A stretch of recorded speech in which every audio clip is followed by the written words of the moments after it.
जय राधा माधव कुंज बिहारी, जय राधा माधव कुंज बिहारी, जय गोपी जन वल्लभ गिरिवर धारी, जय गोपी जन वल्लभ गिरिवर धारी, यशोदानंदन ब्रज जनरंजन, यशोदानंदन ब्रज जनरंजन, यमुना तीरा वनचारी, यमुना तीरा वनचारी, जय राधा माधव कुंज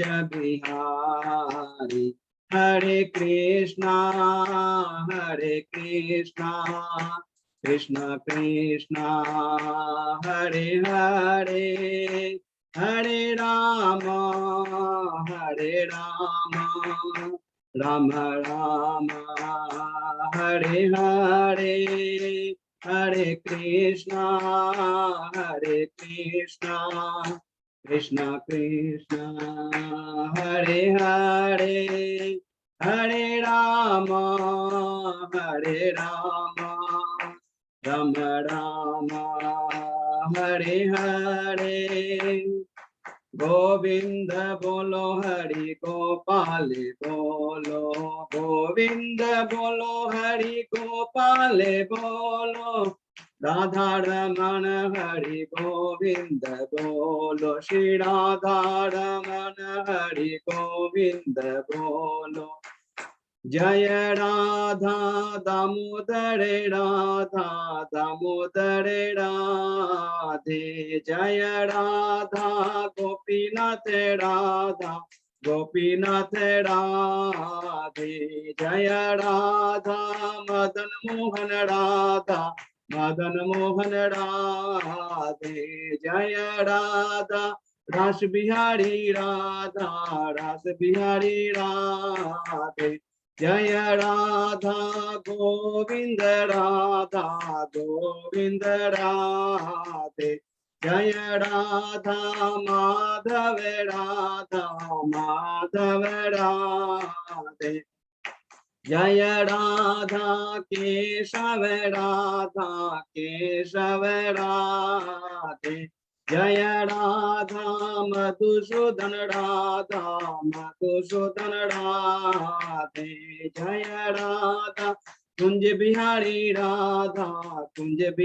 राधे, जय जगन्नाथाय जय जगन्नाथाय, जय बलदेवा जय सुभद्रा, जय गौरानिताय जय गौरानिताय, जय पंचतत्व जय पंचतत्व जय पंचतत्व, जय जय प्रभुपाद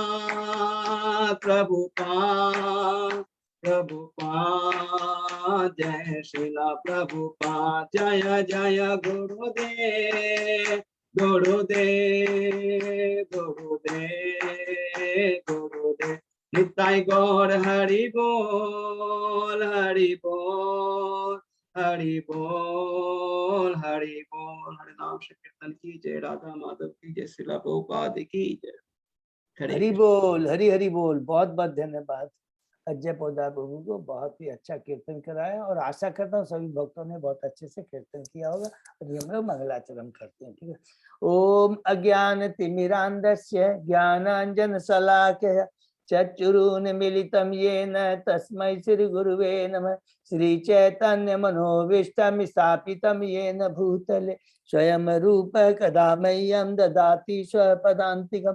वन्देऽहं श्रीगुरु श्रीयुतपदकमलं श्रीगुरु वैष्णवांश श्रीरूपं साग्रजातं सहगणा रघुनाथं वितं तं सजीवं स्वाद्वैतम सावभूतम परिजम सहितम कृष्ण चैतन्य देवम श्री राधा कृष्ण पादान सहगना ललिता श्री विशाखा वितांत नमो ओम विष्णु पादाय कृष्ण पृष्ठाय भूतले श्रीमते भक्ति वेदांत स्वामी इति नाम नमस्ते सरस्वती देवे गौरवाणी प्रचारिणी निर्विशेषा शून्यवादी पाश्चात्य देश तारिणी वांछा कल्पतरुभ्यश्च कृपा सिन्धुभ्येव च पतितानां पावनेभ्यो वैष्णवेभ्यो नमो नमः।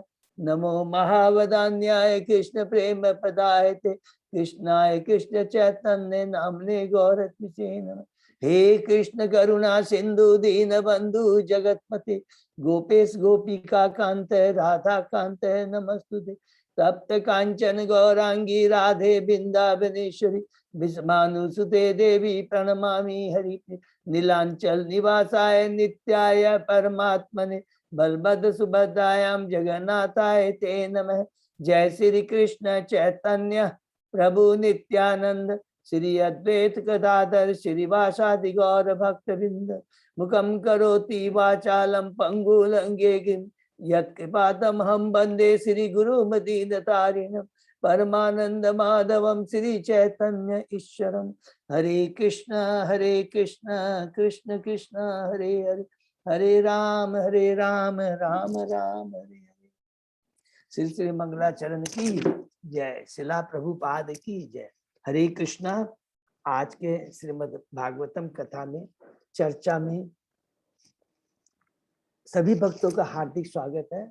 मैं सभी भक्तों के चरणों में अपना दंडवत प्रणाम करता हूं और हम लोग बहुत ही भाग्यशाली हैं कि हम लोग कई दिनों से श्रीमद् भागवतम का अध्ययन कर रहे हैं। अभी हम लोग कैंटे 2 के अध्याय 9 में हैं और उसके पहले हम लोगों ने 8 अध्याय कंप्लीट कर चुके हैं, जिनकी हम लोग थोड़ा क्विक पुनरावृत्ति करते हैं। सबसे पहले अध्याय में इस अनुभूति का शुभारंभ, जिसमें सुखदेव गोस्वामी जी परीक्षित महाराज के जो 2 प्रश्न रहते हैं कि जीव का, मनुष्य का, जो मनुष्य होनी बहुत दुर्लभ है, इस जगत में, भौतिक जगत में जो आया उसका क्या कर्तव्य है और मृत्यु के समय उसे क्या करना चाहिए। इन प्रश्नों के उत्तर में सुखदेव गोस्वामी जी पहले, दूसरे और तीसरे अध्याय में यही स्थापित करते हैं और बार बार रिपीटेडली कि भक्ति करना है। भक्ति ही जीवन का, मनुष्य का परम लक्ष्य है और ये मनुष्य होनी बहुत दुर्लभ है। किंतु प्रथम अध्याय में बोलते हैं कि जिन लोगों को भगवान के साकार रूप पर विश्वास नहीं है, उनको भगवान के विराट रूप का ध्यान करना चाहिए। तो याद कर लेंगे, बीच बीच जैसे याद करते हैं कि जो वो सभा में थे जहाँ सुखदेव गोस्वामी परीक्षित महाराज को भागवतम सुना रहे थे, वहां पर ब्रह्मांड से, अलग अलग लोक से मुनि, योगी, ज्ञानी, ध्यानी सब लोग आए हुए थे। तो ऐसा नहीं कि सब लोग भक्त थे, सब तरह के लोग थे। सबको ध्यान में रखते हुए सुखदेव गोस्वामी ने जी कहा कि जिनको भगवान के साकार रूप का विश्वास नहीं है, जो उनको भगवान के विराट रूप का ध्यान करना चाहिए। उसके बाद में दूसरे अध्याय के अंदर में हृदय में भगवान जो शीर्षक है, उसमें सुखदेव गोस्वामी जी कहते हैं कि जो भक्ति में थोड़ा आगे बढ़े हैं, उनके विराट रूप से अपना धारणा जो केंद्र बिंदु है, वो विराट रूप से हटा करके उनको परमात्मा का ध्यान करना चाहिए, जो कि हमारे हृदय में विराजमान है। और कहते हैं, उसके आगे फिर कहते हैं कि अगर अभी भी जिनकी भौतिक आसक्ति खत्म नहीं है, उन्हें क्रम मुक्ति की तरफ जाना चाहिए। जिन लोगों की बहुत ही भौतिक इच्छाएं हैं, जानने की इच्छा है, भोगने की इच्छा है, इस तरह के लोगों को क्रम मुक्ति की तरफ जाना चाहिए। कि जैसे कि पृथ्वी लोक से फिर स्वर्ग लोक, जन लोक, तप लोक, महत लोक, अलग अलग लोग के ब्रह्म लोक तक में जाकर के जिनको अष्ट सिद्धियां चाहिए, अलग अलग, मैंने बहुत, ये सारी चीज भौतिक चीजें हैं। और भागवतम पढ़ते पढ़ते ऐसा लग रहा है कि ये जो बार बार जो सुखदेव गोस्वामी जी बता रहे हैं, ये जो भौतिक, जो जानने की इच्छा है, भौतिक अष्ट सिद्धि प्राप्त करने की इच्छा, ये कुछ भी नहीं है। धीरे धीरे करते इसके प्रति टोटली आना सकते हो। केवल हमारी चेतना एक जगह जाके स्थापित हो जाएगी, क्या भगवान की भक्ति। ये बहुत इंपॉर्टेंट है। देखिए, पढ़ते पढ़ते ये तो हमारे बिगनिंग है। तो ये बताते हैं। और उसके बाद में कहते हैं कि क्रम मुक्ति के बाद में, लेकिन दूसरे अध्याय में यही स्थापित करते हैं कि भगवान की भक्ति ही सर्वोत्तम है, वही जीवन का परम लक्ष्य है। और यही 2 प्रश्नों का जो उत्तर है कि भगवान की भक्ति। तीसरे अध्याय में हृदय परिवर्तन, जिसमें सुखदेव गोस्वामी जी देवताओं के बारे में बताते हैं और देवता की क्या लिमिटेशंस है कि वो केवल हमें भौतिक चीजें प्रदान कर सकते हैं, भौतिक वस्तु प्रदान कर सकते हैं, लेकिन जन्म मृत्यु जरा व्याधि से मुक्ति नहीं दिलाते। मामू पेत्य पुनर्जन्म दुखालय अशाश्वतम आ ब्रह्म भुवना लोकी। इतने सुंदर श्लोक है कि इसकी जीव है वो एक चक्के के समान है, घूमता रहता है, कभी नीचे कभी ऊपर, कभी नीचे और ऊपर। उससे मुक्ति देवता नहीं दिला सकते हैं। और फिर कहते हैं तीसरे अध्याय में कि अगर किसी को भौतिक इच्छा है तो उसको भगवान के पास ही जाना चाहिए, क्योंकि भगवान वो हमारे पिता है, वो डिसाइड करेंगे वो हमको कितना चाहिए, कौन चीज हमारे लाभकारी है, कौन चीज हमारे लिए नुकसान है। और तीसरे अध्याय में ही शौनक ऋषि किस प्रकार सुख गोस्वामी के सामने कहते हैं कि मनुष्य योनि कितनी दुर्लभ है और कैसे हमें मनुष्य योनि का, हमारे इंद्रियों को केवल भगवान की सेवा में लगाना चाहिए। अगर हम ऐसा नहीं करते हैं तो ये जीवन व्यर्थ है, ये शरीर 100 के समान है। और बहुत सुंदर सुंदर उपमा देख कर करके एक एक अंग की तुलना करते हैं, जिसको हमने बहुत अच्छे से पढ़ा। उसके बाद में इन दोनों प्रश्न का उत्तर मिलने के बाद में परीक्षित महाराज एक और नेक्स्ट प्रश्न करते हैं भगवान की सृष्टि के बारे में। ये भगवान पूछते हैं, ये बहुत देखिए, ये जो सृष्टि है सर्ग और विसर्ग, अभी हम लोग जस्ट जाएंगे, इतना इम्पोर्टेंट है जो तो समझ में आएगा कि किस प्रकार सर्ग और विसर्ग का कैंटो 2 में, कैंटो 3 में, कैंटो 4 में, कैंटो 5 तक के लास्ट तक में जाकर कर करके विसर्ग के बारे में डिटेल में बहुत वर्णन है। सर्ग और विसर्ग बहुत इंपॉर्टेंट है, जिसका आप समझ सकते हैं कि नहीं तो भागवतम में सुखदेव गोस्वामी जी इस तरह वर्णन करते, तो बहुत इंपॉर्टेंट है। तो सुखदेव गोस्वामी जी बहुत खुश हो जाते इस प्रश्न को सुन करके। और चौथे अध्याय में ब्रह्मा परीक्षित महाराज को कहते हैं कि तुम्हारा ये जो प्रश्न है इसका उत्तर मैं ब्रह्मा जी और नारद जी के बीच जो वार्ता हुई थी उसके माध्यम से दूंगा। और ये कहकर वो भगवान का ग्लोरिफिकेशन करना शुरू करते हैं। और हमने बहुत डिटेल में बार बार रिपीट किया है कि किस तरह ग्लोरिफिकेशन करते हैं कि हे कृष्ण, आप ही सब कुछ हैं, आप ही श्रेयपति हैं, आप ही ध्यानपति हैं, आप ही लोकपति हैं, आप ही यदुपति हैं, जो कुछ भी है सब कुछ आप ही है। और जो कुछ भी इस भौतिक जगत में है और जो कुछ भी हमारे पास में है वो सब आपका ही दिया हुआ है। और हमें ये सब जो मिला है वो आपकी सेवा के लिए। अगर हम ऐसा नहीं करते हैं तो ये मनुष्य योनि का, ये मनुष्य शरीर का जो चोला मिला है इसका सदुपयोग नहीं, ये दुरुपयोग कहलाएगा।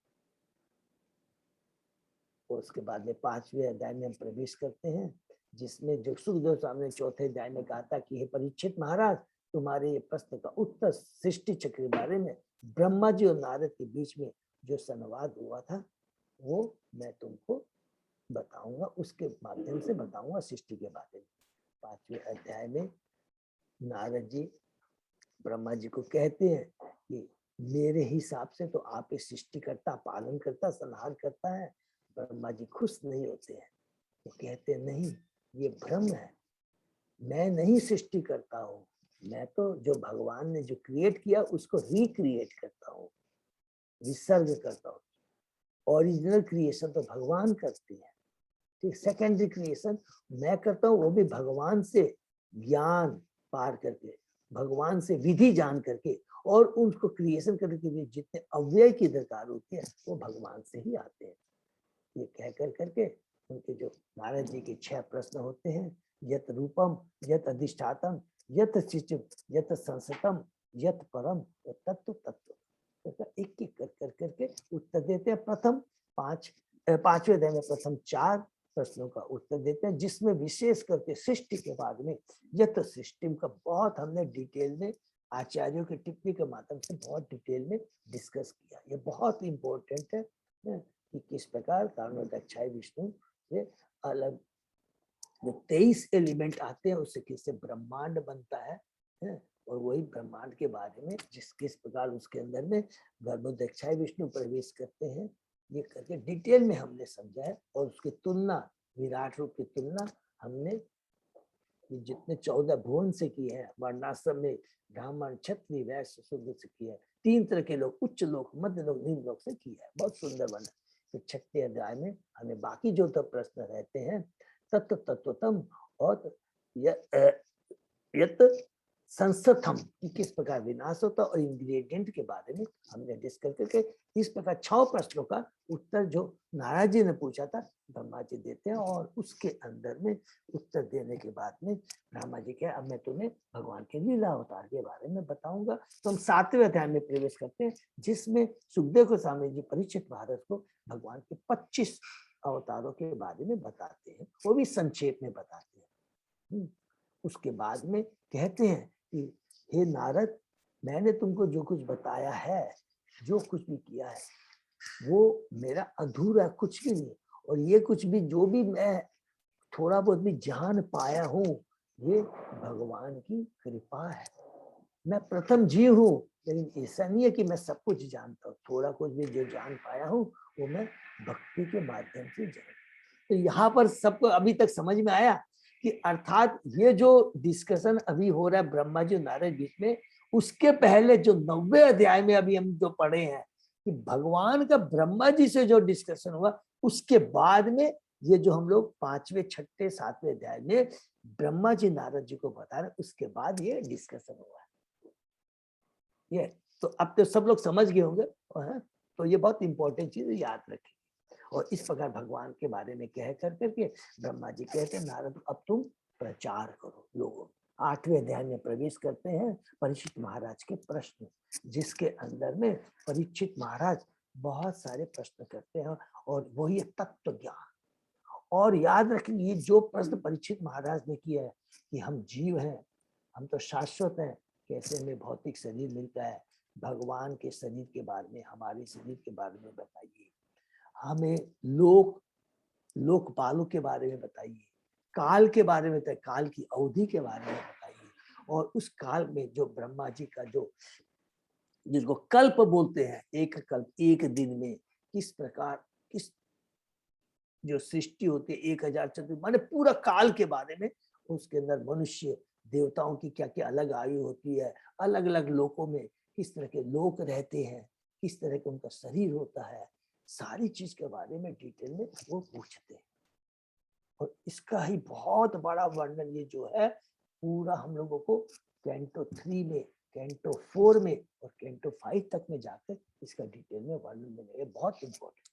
उसके बाद में कहते हैं युग अवतार के बारे में बताइए, हमें साधारण धर्म जिसको बोलते हैं शाश्वत धर्म के बारे में बताइए, आपत धर्म के बारे में बताइए, और भगवान का एक वो विशेष जो है परम त्यागी है भगवान, वैरागी है, उसके बारे में बताइए। अगर वैरागी नहीं हो तो भगवान स्वयं सृष्टि करते हैं और बिना किसी आसक्ति के तुरंत उसका विनाश भी कर देते हैं। ये बहुत इंपॉर्टेंट पॉइंट है। ये पॉइंट इसलिए हम लोग डिस्कस कर रहे हैं क्योंकि ये बहुत इंपॉर्टेंट चीज है। डिटैचमेंट, आसक्ति जो है ना, यही सबसे बड़ा बंधन का कारण।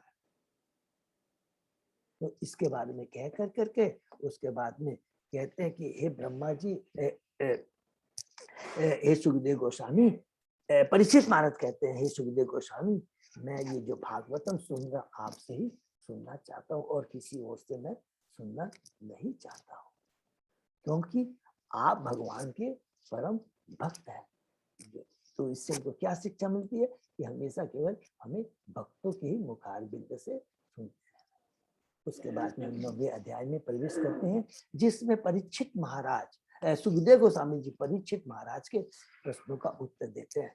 किस तरह, कुछ खुद उत्तर देते हैं और कुछ जो भगवान और ब्रह्मा जी के बीच में जो डिस्कशन हुआ था उसके माध्यम से परीक्षित महाराज के प्रश्नों का उत्तर देते हैं। 9वें अध्याय में हम प्रवेश करते हैं, जिसमें प्रथम श्लोक के अंदर ही सुखदेव गोस्वामी जी बताते हैं कि तुमने जो पहला प्रश्न किया था, जीव तो शाश्वत है, तो वो इस भौतिक जगत में कैसे आता है और कैसे भौतिक शरीर धारण करता है।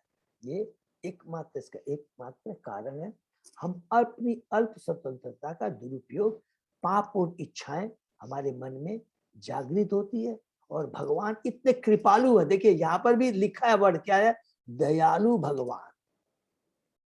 दयालु भगवान हम बद्ध जीवों की पाप पुण्य इच्छाओं को भी पूरा करने के लिए इस भौतिक जगत की सृष्टि करते हैं।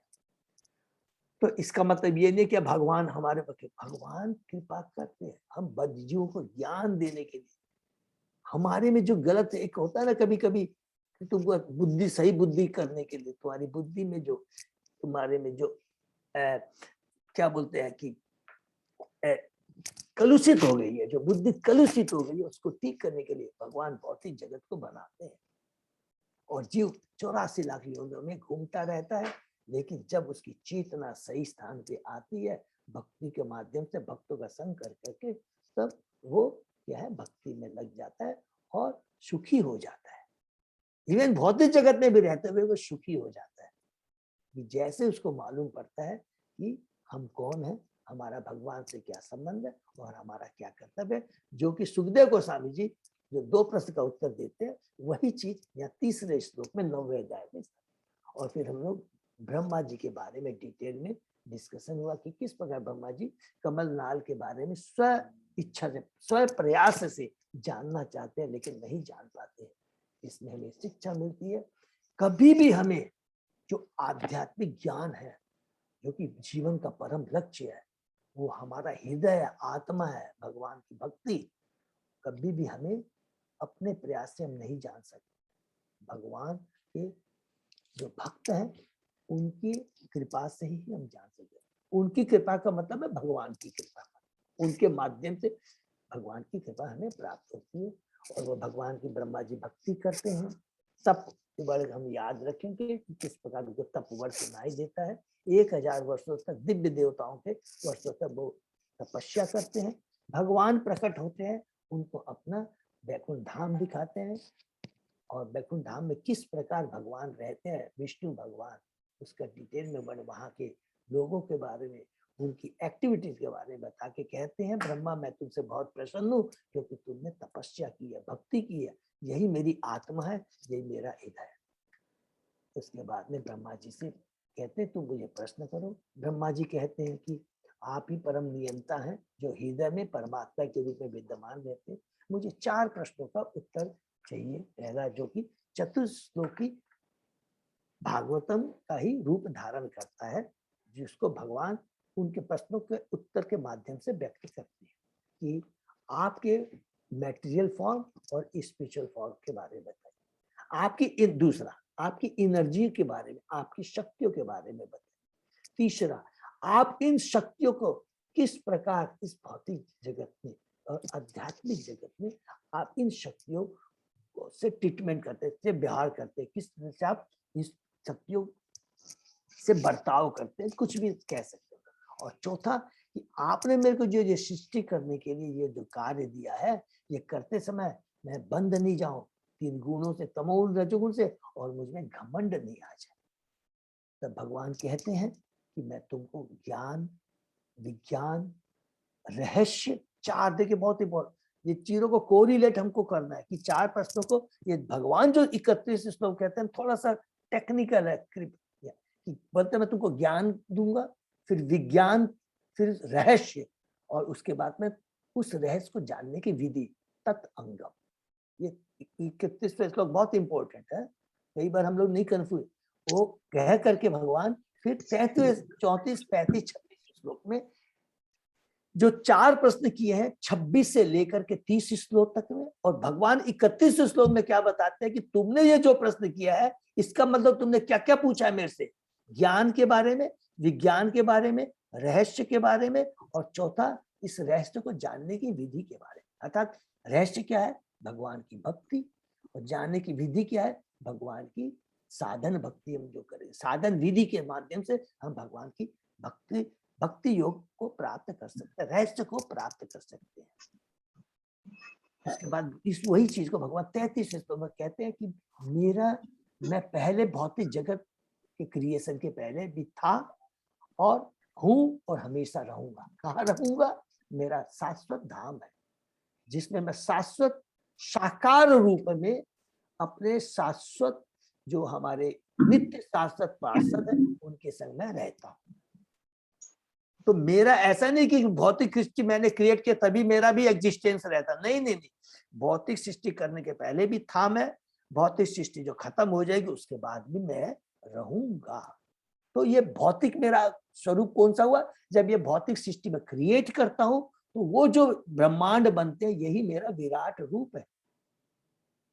और जब ये सृष्टि खत्म हो जाती है उसके बाद में भी मैं रहता हूं साकार रूप में।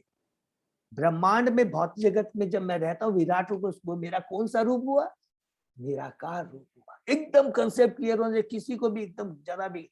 तो इसका मतलब दो चीज हम तो एक तत्व के बारे में हम लोग डिस्कस करके करेंगे, क्योंकि इसका मतलब क्या हुआ, भगवान का निराकार रूप भी है और साकार रूप।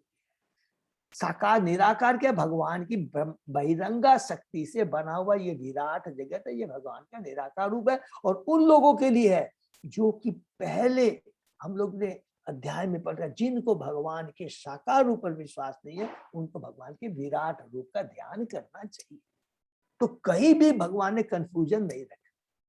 तो मेरा विराट रूप, मेटल रूप के बारे में बता दिया और साकार रूप के बारे में, नंबर 1। दूसरा, ये विराट रूप जो है और भगवान का जो शाश्वत धाम है, इनमें दोनों में अब करेंगे। दूसरे क्वेश्चन कहते हैं भगवान की जो मेजर दो शक्तियां, महामाया और योग माया, बहिरंगा शक्ति, अंतरंगा शक्ति। तो जिन लोगों को भगवान से अस्तित्व के बारे में जानकारी नहीं है, वो कहते हैं कि मैं तो शरीर हूं, मैं तो सब कुछ मैं, भगवान के बारे में, आत्मा के बारे में जानने की इच्छा नहीं करते। उसको क्या है, मैं अपनी महामाया बहिरंगा शक्ति से उनकी चेतना को आच्छादित करके रखता हूँ। ये है मेरी पहली शक्ति। और दूसरी शक्ति है मेरी योग माया, जिनको मेरे अस्तित्व पर विश्वास है, मैं वो उनसे मेरा क्या संबंध है और उनका क्या कर्तव्य है, इस चीज का जिनको ज्ञान है वो मेरे भक्त हैं। वो हमेशा योग माया में, और उनके संग में मैं अलग अलग लीलाएं करता हूँ। और उस योग माया में जब भगवान लीलाएं करते हैं उस समय क्या है, जीव ये भूल जाता है कि भगवान क्या है, भगवान, और भगवान भूल जाते हैं कि मैं भगवान हूं। बहुत सुंदर है, ये बताते हैं ये मेरी योग माया और महामाया, बहिरंगा शक्ति, अंतर शक्ति। तीसरा श्लोक में हम आते हैं तो ये दोनों हमने क्या पढ़ा था, संबंध ज्ञान, पहला दूसरा संबंध, इसको लिख लेंगे, बहुत इंपॉर्टेंट। तीसरे श्लोक में जब हम आते हैं तो भगवान कहते हैं कि मैं सब चीजों में भी हूं और सब चीज मुझके अंदर है। सिंपली हम लोग एग्जाम्पल एक ही करेंगे कि भगवान श्री कृष्ण से सब कुछ आता है, एक्सपांशन से सब कुछ आता है, अर्थात जितने कुछ भी है कृष्ण में, इवन नारायण, बलराम, जो भी है, महाविष्णु, गर्भोदक, सब क्या भगवान से ही आते हैं। और फिर भगवान खुद ही इन चीज की सृष्टि कर खुद उसमें प्रवेश कर जाते हैं, परमात्मा के रूप में एक एक अणु में प्रवेश कर जाते हैं। अर्थात सब कुछ भगवान के अंदर है और भगवान सब कुछ के अंदर है। तो सबको क्लियर हो गया कोई भी। और फिर उसमें तत्व बताते हैं, तत्व क्या है, और ये जो चेतना, ये जो दृष्टि जिसकी हो जाती है, अर्थात जिसको पूरा भगवान पर विश्वास हो जाता है, सब कुछ भगवान ही है, उनके बिना कष्ट, वही भक्ति है। और हम लोग गुणगान क्या करते हैं, भक्ति का मतलब क्या है, हम लोग जो बोलते हैं श्रवण कीर्तन स्मरण, किस चीज का श्रवण करते हैं, भगवान के बारे में तो श्रवण करते हैं। कीर्तन किसका करते हैं, हे कृष्णा आप तो परम शक्तिशाली है, आप तो सर्वशक्तिमान है, सब कुछ उन्हीं का, तो उसी को तो बोलते हैं। कि जो अभी हमने पढ़ा है, जो तीसरा श्लोक इतना इंपॉर्टेंट है, यही तो रहस्य भक्ति का।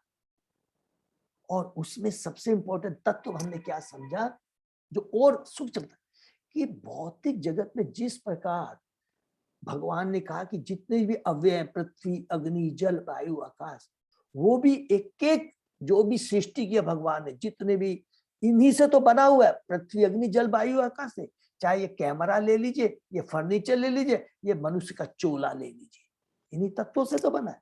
और ये तत्व क्या, शरीर के अंदर में भी है, फर्नीचर भी है, और वो उसके बाहर भी है।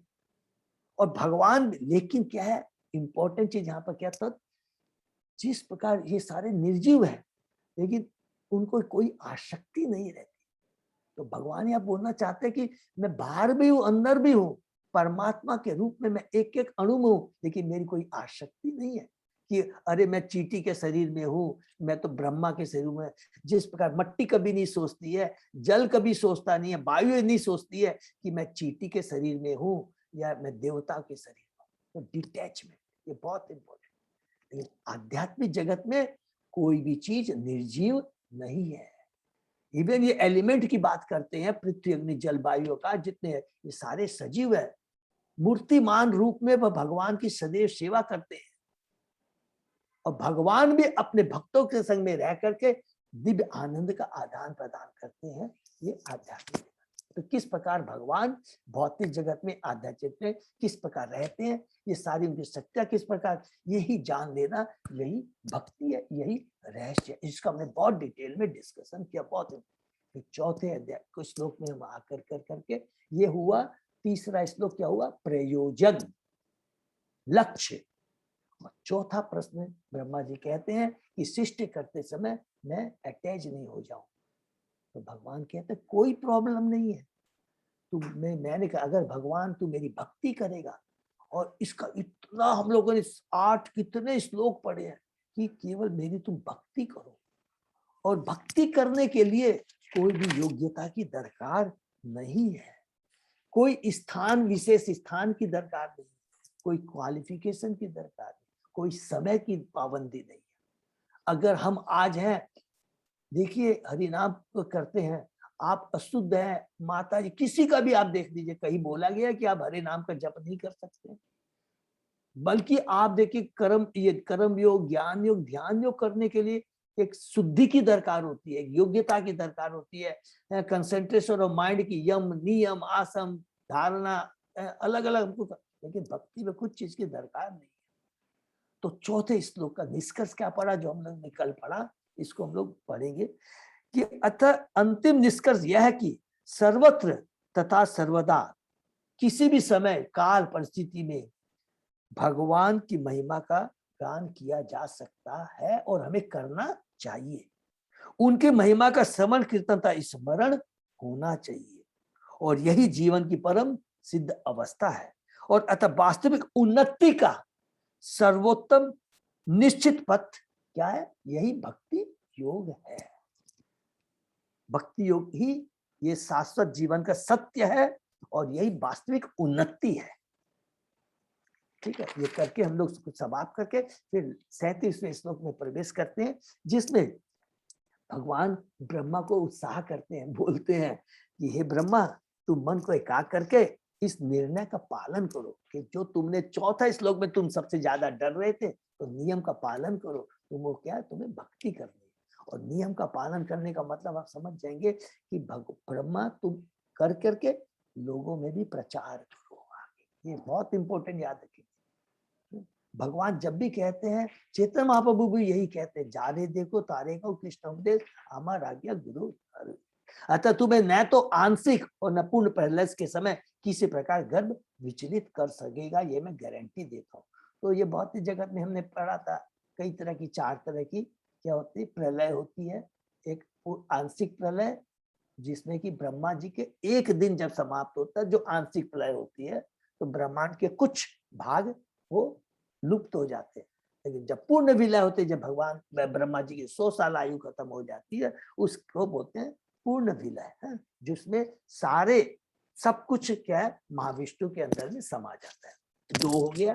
तीसरा जो हमने पढ़ा, रोज हम लोग देखते हैं कि क्षय होता है शरीर का, फूल का एग्जाम्पल दिया, क्षय होता है। और चौथा जो है बहुत ही पावरफुल, मेरे को लगा, मैंने पढ़ा कैंटो 12 में, कि जब हमारी आसक्ति, झूठी अहंकार, ईगो जब पूरा खत्म हो जाता है, तीनों कोई भी भौतिक चीज पे आसक्ति, 3 गुणों का प्रवाह हमारे ऊपर खत्म हो जाता है, दैट इज कॉल्ड रियल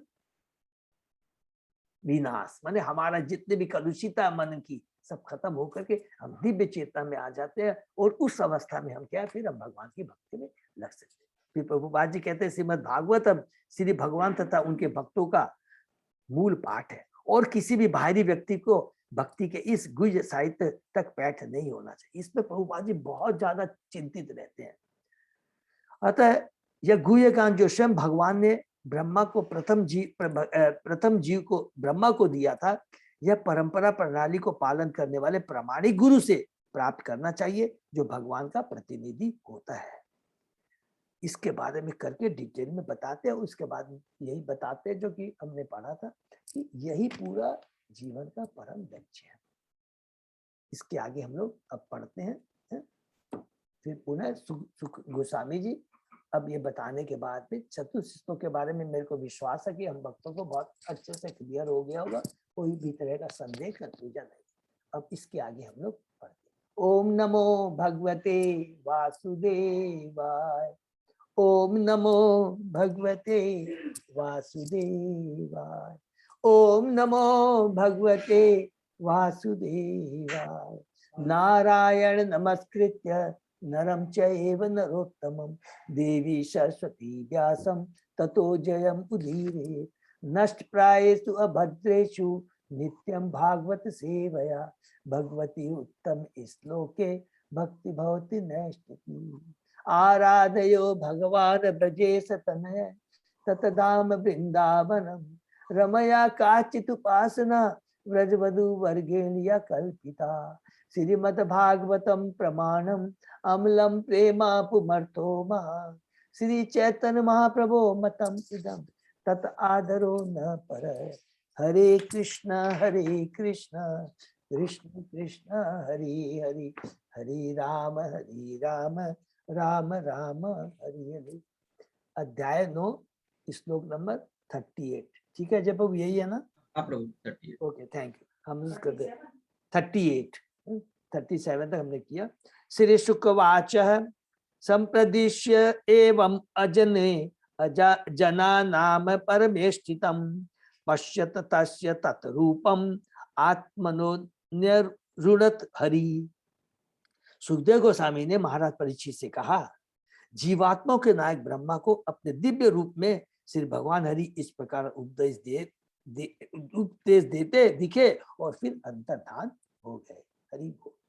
तो तात्पर्य पढ़ते हैं इस श्लोक में स्पष्ट इसलिए करके कि भगवान अजन अर्थात परम पुरुष, अजन साधारण जन ये परम पुरुष है वो, और वे ब्रह्मा को अपना दिव्य रूप आत्मनो रूपम दिखाते हुए 4 श्लोकों में सिर्फ भागवतम के सार का उपदेश दे रहे थे।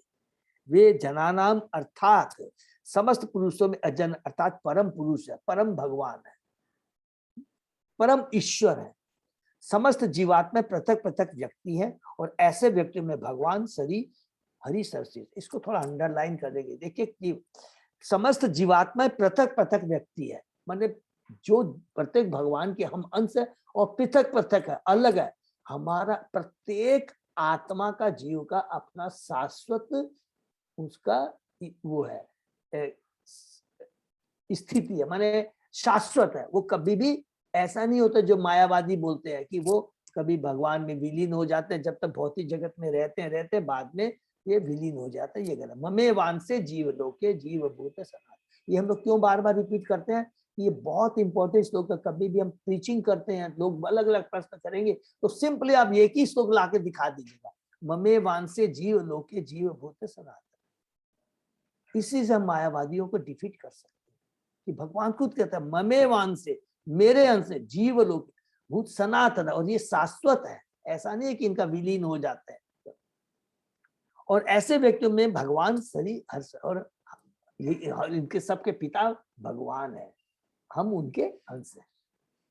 जैसा कि इस श्रुति मंत्र में पुष्टि होती है, नित्यो नित्यानाम चेतन चेतनानाम।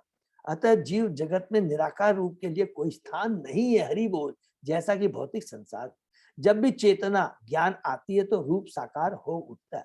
आध्यात्मिक जगत में प्रत्येक वस्तु ज्ञान से पूर्ण है। आध्यात्मिक जगत में, अतः दिव्य जगत की प्रत्येक वस्तु स्थल जल वृक्ष पर्वत नदी मनुष्य पशु पक्षी इसी गुण अर्थात चेतना से पूर्ण। इसको भी अंडरलाइन कर लेंगे जो कि आध्यात्मिक जगत में कोई भी चीज निर्जीव नहीं है, सब में चेतना होती है और सब भगवान की सेवा में लगे रहते हैं।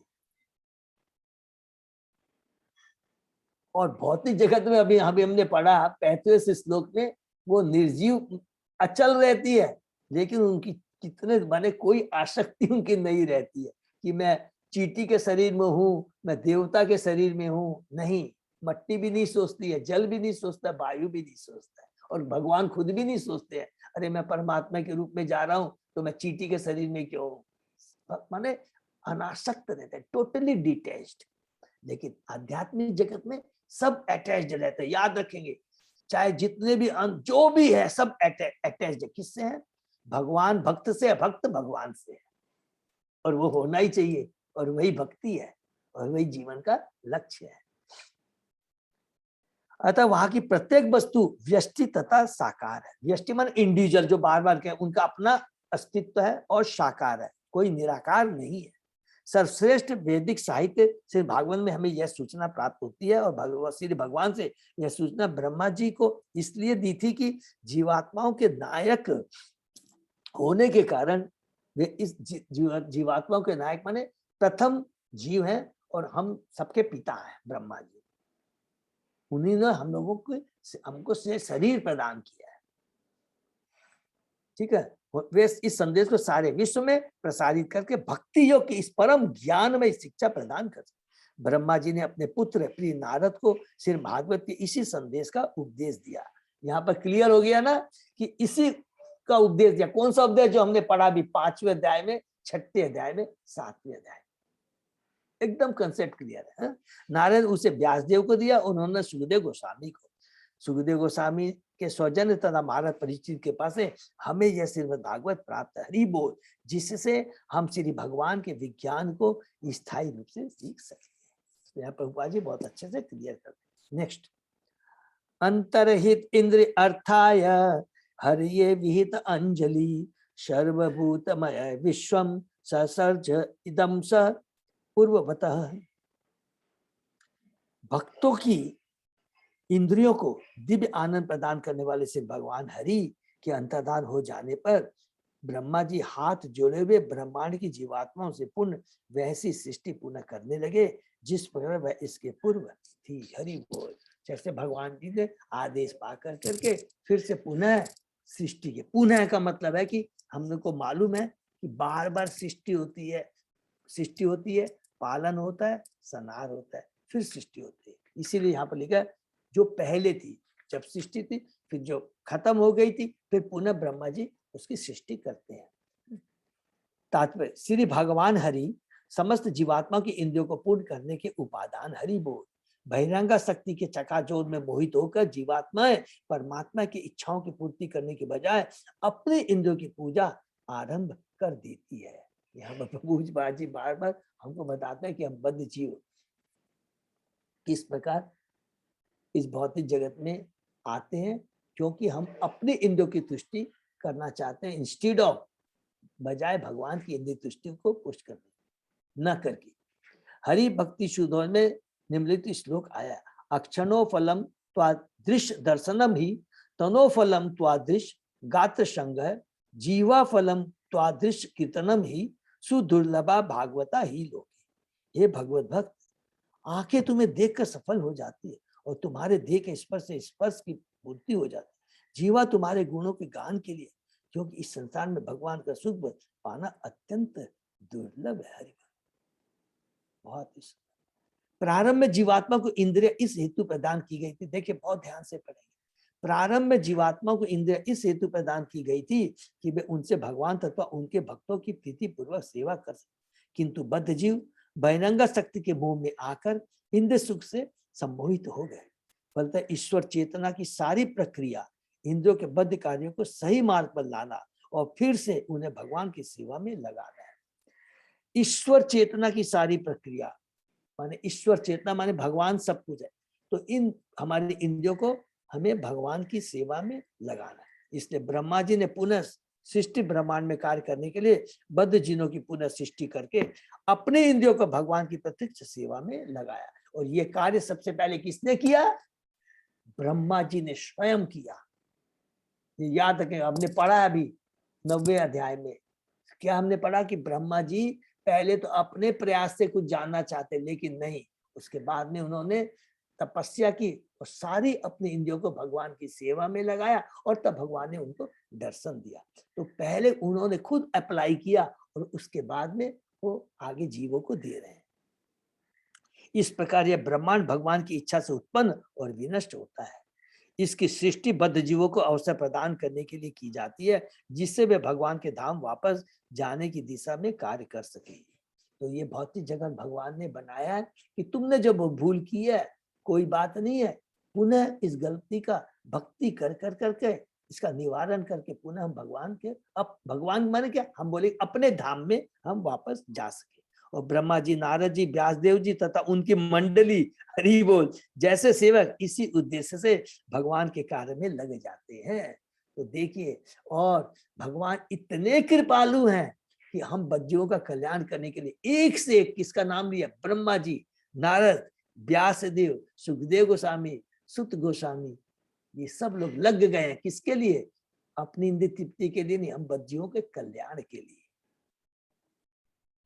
यह कार्य का इंद्रिय तुष्टि के दायरे से बद्ध जीवों उद्धार करना तथा इंद्रियों को भगवान की सेवा में प्रवृत्त करने की सामान्य स्थिति में वापस ले आना।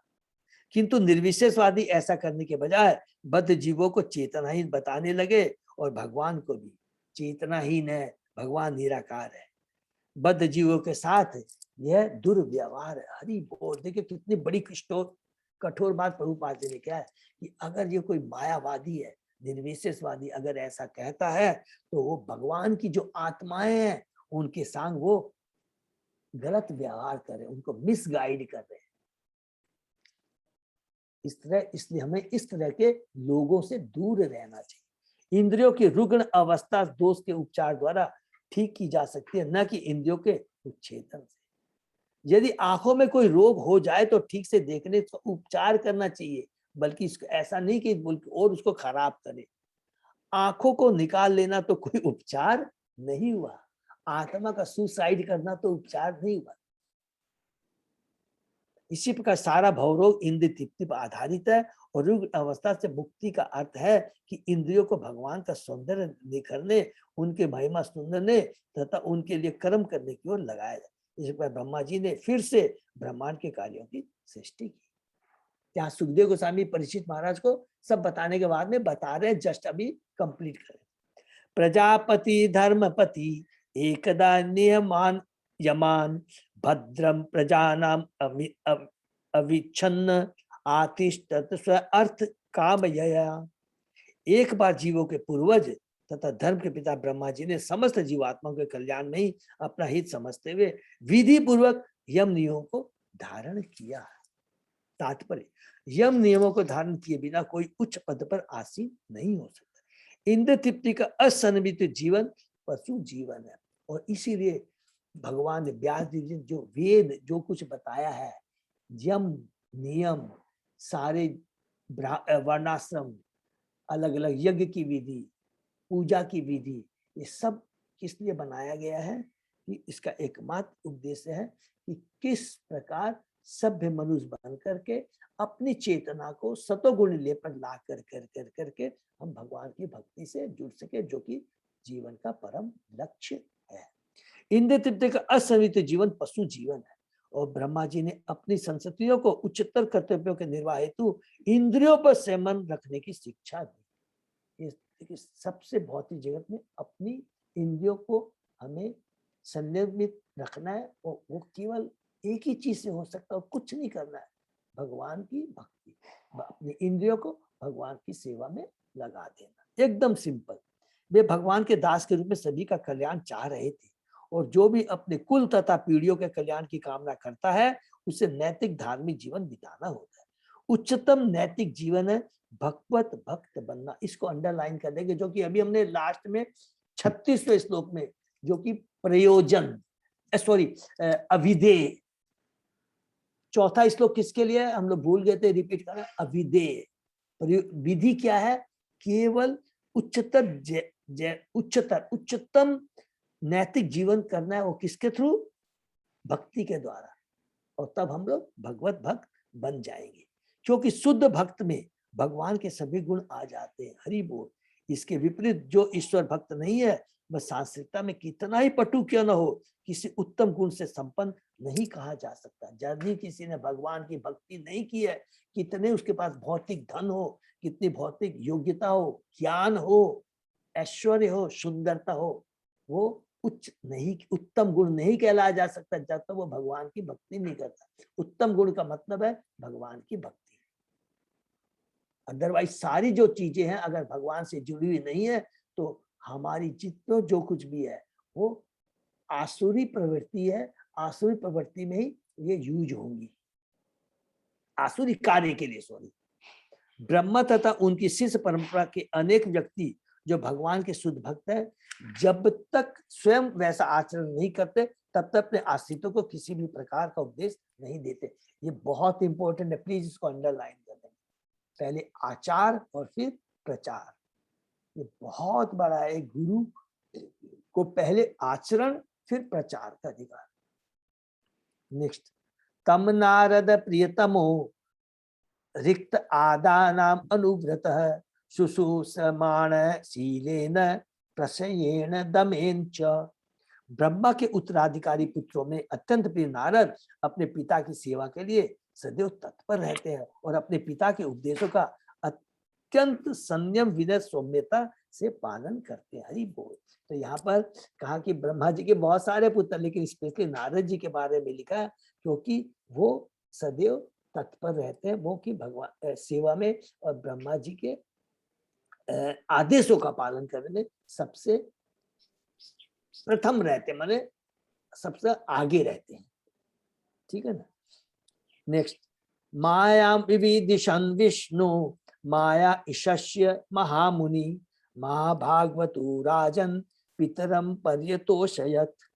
हे राजन, नारद ने अपने पिता को अत्यधिक प्रसन्न कर लिया और समस्त शक्तियों के स्वामी विष्णु की शक्तियों के विषय में जानने की इच्छा प्रकट की, क्योंकि नारद समस्त ऋषियों तथा समस्त भक्तों में सर्वोपरि है। और यहाँ पर और फर्दर क्लियर कर दिया कि ब्रह्मा जी के सबसे प्रिय पुत्र है नारद जी थे।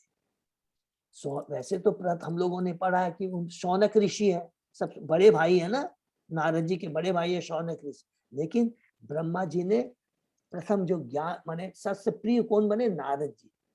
क्यों बने हैं वो हम लोग और अलग से आगे में भी डिटेल में डिस्कस करेंगे। ब्रह्मांड तात्पर्य, ब्रह्मांड के समस्त जीवों के सृष्टा होने के कारण ब्रह्मा अनेक विख्यात पुत्रों के, देखिए ब्रह्मा के अनेक विख्यात पुत्र क्या है, जैसे हमने पढ़ा है मनु, प्रजापति, दक्ष। तो यहाँ पर लिखा है पुत्रों में यथा दक्ष, शनकादि माने 4 कुमार तथा नारद आदि के जनक है, इन तीनों के पिता है। वेदों द्वारा प्रचालित मानव ज्ञान के 3 विभाग, कर्म कांड, ज्ञान कांड तथा उपासना कांड, इन तीनों में से देवल नारद ने अपने पिता ब्रह्मा से उपासना कांड माने भक्ति ज्ञान भक्ति कांड, दक्ष ने कर्म कांड तथा सनकादि ने ज्ञान कांड को उत्तराधिकार में प्राप्त किया। हरि बोल। ये बहुत important, just for knowledge purpose के लिए। इसका मतलब क्या हुआ, जो 4 कुमार थे वो पहले ज्ञान कांड को भगवान ने ब्रह्मा जी उनको दिया, इसलिए वो ज्ञानी थे। उस समय वो निर्विशेषवादी थे, ज्ञानी थे, याद रखेंगे। लेकिन जब भगवान के उन्होंने चरणों में अर्पित तुलसी को ग्रहण कर करके वो भक्त बन गए थे। और दक्ष है, ये मनु है, इन सबको को कर्म, इनको कर्म कांड है इसमें दिया है।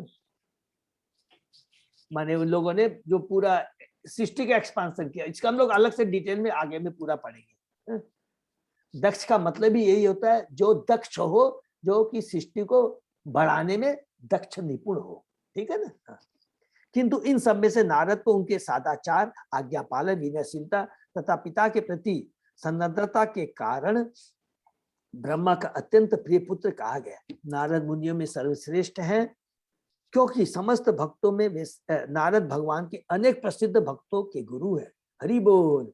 ये प्रहलाद, ध्रुव, व्यास से लेकर के वन पशुओं के हंता किराट तक के गुरु है।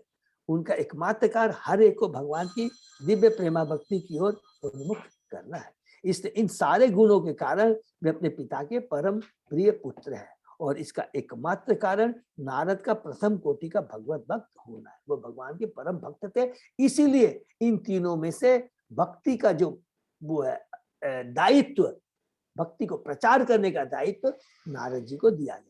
भक्तगण समस्त शक्तियों के स्वामी परमेश्वर के विषय में अधिकाधिक जानने के इच्छुक रहते हैं। तो यहाँ पर बोलते हैं कि जो भगवान का परम भक्त रहता है उसकी क्या चेतना रहती है, ये बहुत इंपॉर्टेंट है जो कि हम लोग पढ़ रहे हैं।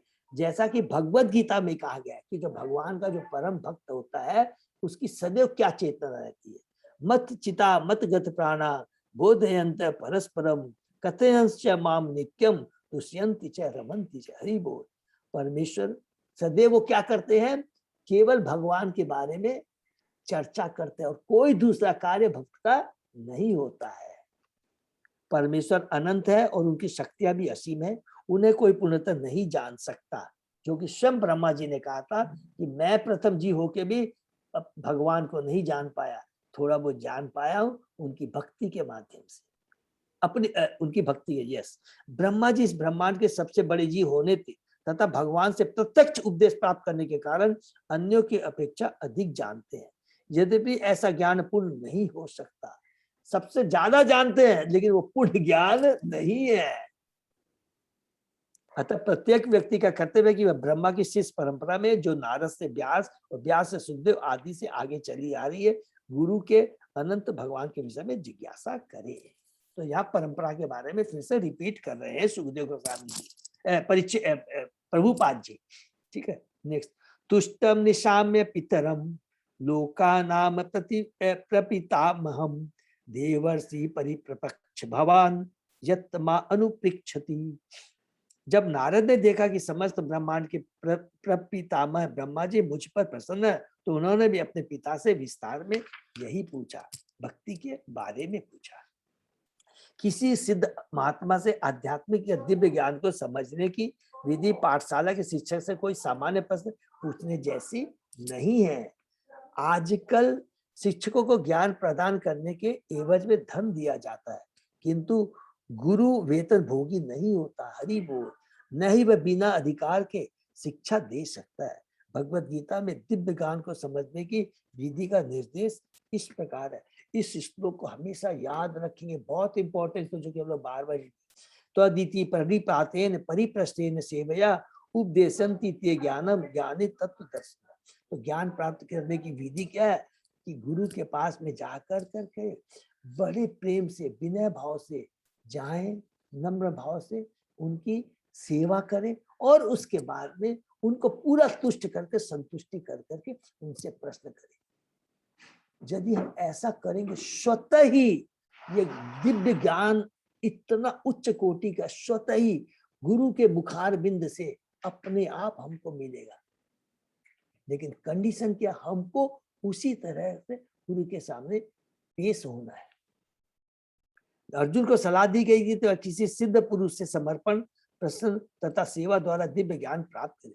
दिव्य ज्ञान प्राप्त करना डॉलर के बिजनेस जैसा व्यापार नहीं है। ऐसा ज्ञान गुरु की सेवा करके प्राप्त किया जाता है, लेकिन आजकल पूरा उल्टा है। जिस प्रकार से ब्रह्मा जी ने भगवान को पूरी तरह तुष्ट करके उनसे प्रत्यक्ष दिव्य ज्ञान प्राप्त किया, उसी प्रकार गुरु को प्रसन्न करके दिव्य ज्ञान प्राप्त करना होता है। गुरु की तुष्टि से ही दिव्य ज्ञान आत्मसात होता है। केवल व्याकरण बन जाने से दिव्य ज्ञान नहीं समझा जा सकता। खाली नॉलेजेबल वेदों की घोषणा है, यश देवे श्वेताश्वतर उपनिषद से है, यश देवे परा भक्ति यथा देवे तथा गुरु तस्येते कथिता ही अर्था प्रकाशन्ते महात्मन।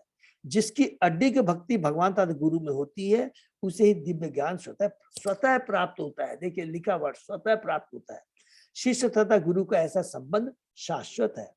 आज जो शिष्य है वही आगे चलकर गुरु बनेगा, और जब तक शिष्य अपने गुरु की आज्ञा का कड़ाई से पालन नहीं करता तब तक वह प्रामाणिक तथा वैध गुरु नहीं बन सकता। ब्रह्मा जी ने भगवान से शिष्य रूप में वास्तविक ज्ञान प्राप्त किया और इसे अपने प्रिय शिष्य नारद को प्रदान किया। उसी प्रकार नारद ने गुरु के रूप में यह ज्ञान व्यासदेव को हस्तांतरित किया और आगे भी ऐसा ही हुआ। अतः तथाकथित औपचारिक गुरु तथा शिष्य ब्रह्मा तथा नारद अथवा नारद तथा व्यास के प्रतिरूप नहीं हो सकते। औपचारिक गुरु ब्रह्मा तथा नारद का संबंध एक वास्तविकता सत्य थी, किंतु ठग तथा ठगे जाने वाले का संबंध तथाकथित औपचारिकता है। यहाँ यह स्पष्ट इसलिए क्या कि नारद न केवल शिष्ट विनीत तथा आज्ञाकारी थे। देखिए कितनी बड़ी बात यहाँ लिखता है, औपचारिकता। आज जो गुरु है, शिक्षक है, उनकी मेंटेलिटी क्या रहती है कि मुझे पैसा मिले तब उसे सिखाऊंगा, शिक्षक शिष्य क्या सोचता है, तू पैसा ले और मैं जो चाहता हूँ मुझको तू बता दे, बस। उसमें कोई समर्पण भाव, श्रद्धा नहीं रहती, टोटली मॉनिटरी माइंड। यहाँ यह स्पष्ट कि नारद ने शिष्ट विनीत तथा आज्ञाकारी थे, वरन वे आत्मसंयमी थे। जो आत्मसंयमी नहीं है, विशेषतः कामी जीवन में, वह न तो शिष्य बन सकता है न गुरु। हरि बोल। देखिए बहुत सूक्ष्म बात लिखी है कि सबसे बड़ा जो गुरु है ये होना है, सबसे बड़ी चीज है कि उसकी काम वाली भावना नहीं होनी चाहिए, वो जो कि भक्ति में गुरु बनने में सबसे बड़ा अवरोध है। न गुरु मनुष्य को वाणी, क्रोध, जीव, मन, उदर तक कर्मेंद्रियों पर संयम रखने की अनुशासनिक शिक्षा मिलनी चाहिए। जो उपयुक्त विशिष्ट इंद्रियों पर संयम प्राप्त कर लेता है वह गोस्वामी कहलाता है। इंद्रियों का जो वश में कर, उसको गोस्वामी कहते हैं। जो अपने इंद्रियों को वश में नहीं कर सकता उसको क्या बोलते हैं, गोदास।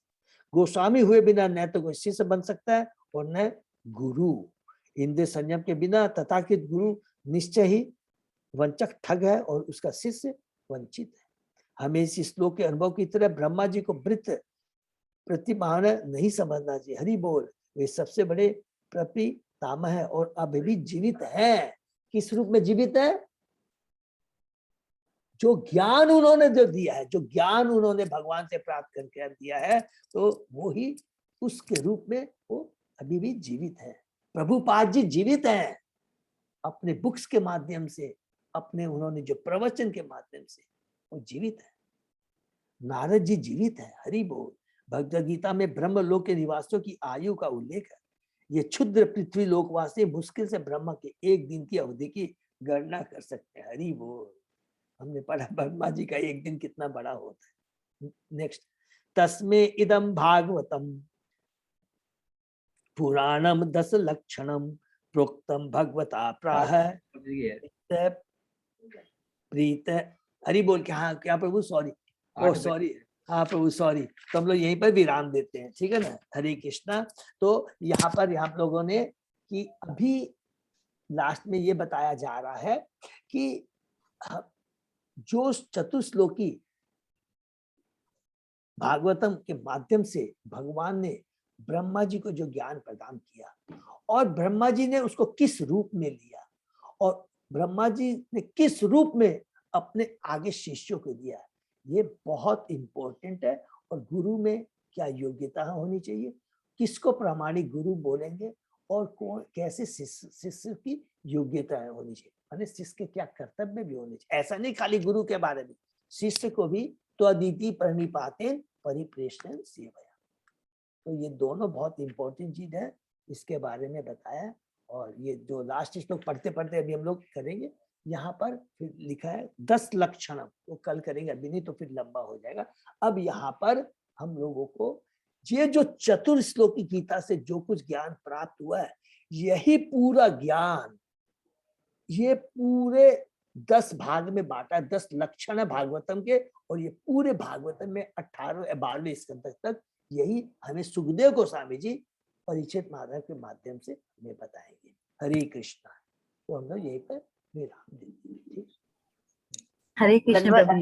हरे कृष्णा। दंडवत प्रणाम प्रभु जी। हरे कृष्णा प्रभु जी। दंडवत प्रणाम। दंडवत प्रणाम। तो बहुत ही अच्छा हम लोगों ने हरे कृष्ण प्रभु जी। दंडवत प्रणाम। मधु माता जी। यहीं पर विराम देते हैं। किसी का कोई प्रश्न है तो पूछेंगे और नहीं तो हम लोग यहाँ के लिए अजय प्रभु कोई भी कल पूजा लेकर दिक्कत नहीं है ना क्लास करने में मॉर्निंग। क्या बोले प्रभु? क्या बोलते? ऐसे कल छठ पूजा है मॉर्निंग का, तो कोई को पता नहीं है कि मतलब भक्त लोग कैसे क्या, तो कोई दिक्कत नहीं है ना क्लास करने में पहले से। मेरे को दिक्कत नहीं है, तो भक्त लोग का ऑब्जेक्शन हो तो फिर अलग बात है, दरवाज करते हैं कंटिन्यू।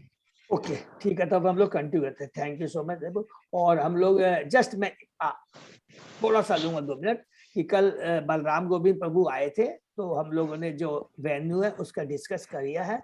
और वो आज पूरा मोटा मोटी उन्होंने खाली थोड़ा सा समय लूंगा, उन्होंने बताया कि मोटा मोटी हम लोग 4 बजे प्रोग्राम शुरू करेंगे और सब भक्तों से प्रार्थना की टाइमली आ जाएंगे। तो क्या होगा, वो बोले हम जल्दी खत्म करेंगे, क्योंकि देखिए कई बार भक्तों को ऐसा है ना कि हम खाली स्टेज कर लेते हैं तो मैंने कहा नहीं प्रभु हम लोग वैसे ही करेंगे, हमारे भक्त बहुत सिंसियर हैं। तो सब लोग 4 बजे आकर करके हम लोग चेष्टा करके 6:30 बजे तक उसको कर करके आरती करके के प्रसाद लेके 7 बजे तक करने का प्रयत्न करेंगे। तो ये है, और जितना भी वो आज मेरे को पूरा बता करके फिर हम लोग डिस्कस करेंगे। मैं अजय प्रभु और लीडर्स लोग से डिस्कस कर करके जो भी सेवा है और क्या कार्यक्रम है, क्या प्रोग्राम है, वो आज में ही खत्म करते हैं। हरे कृष्ण। हरे कृष्ण प्रभु। हरे कृष्ण प्रभु, दंडवत प्रणाम। धन्यवाद प्रणाम। हरि बोल हरि बोल। आज का सेशन यही विराम देते हैं। सभी भक्तों का बहुत बहुत धन्यवाद। हरि बोल।